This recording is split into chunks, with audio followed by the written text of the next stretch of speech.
It's not the Emperor's garden.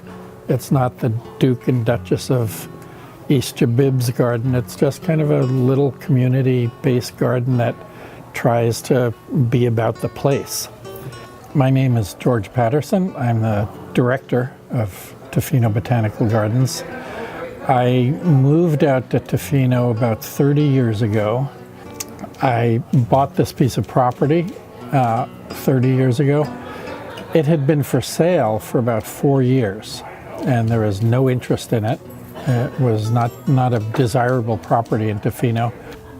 I started to think about doing a public garden almost right away, but was busy doing other things for about 10 years, and actually started on the garden in 1997. So the garden is about 20 years old from when I started working on it. I think we opened it in 1999, so it's been getting visitors for 18 to 20 years. We get about 10,000 visitors a year. Many local people come to enjoy the gardens on a regular basis. More and more, as the garden develops and it kind of gets better and matures in certain areas, people are enjoying it more. I read our reviews every day, the guest book comments, and people seem to be getting the garden in a way that really pleases me. When I moved here, there were 2 little restaurants that were okay, but nothing spectacular. I don't think people ever use the word cuisine in the same sentence as Tofino.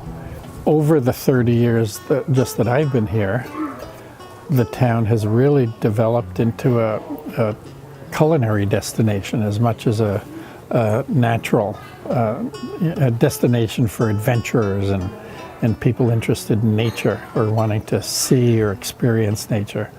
I was interested in giving people a way to get a kind of a basic introduction to Clayoquot Sound, both the cultural and natural history.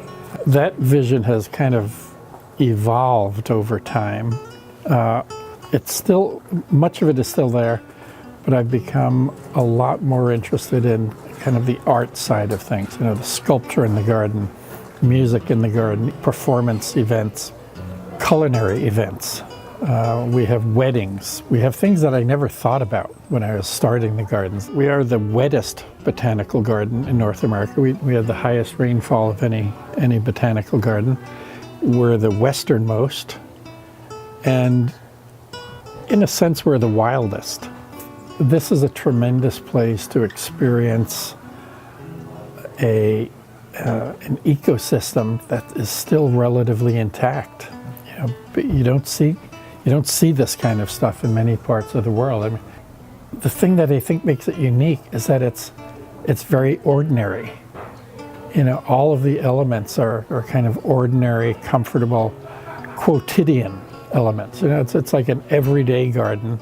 I hope everybody who comes here takes 3 or 4 hours to go through. I mean, our admission is you pay once and then you can come back for 3 days or a week or however long you're in town. And we do that because I think people want to come back, and because they saw something, they want to come back and photograph it at morning light, evening light, high tide, low tide, all of those things. And they wouldn't if they had to pay every time. I like people to leave laughing, and I like them to have had a good time. And a garden is a very different kind of entertainment from an IMAX or a zip line. There's nothing blockbuster about a garden. I mean, you can put on blockbuster displays of fireworks and things, but the daily experience of the garden it's very low key. And but if people leave feeling more relaxed, if they feel a certain amount of tranquility, or if they feel inspired to go home and make their garden, a little different or a little better, that's a good outcome as far as I'm concerned.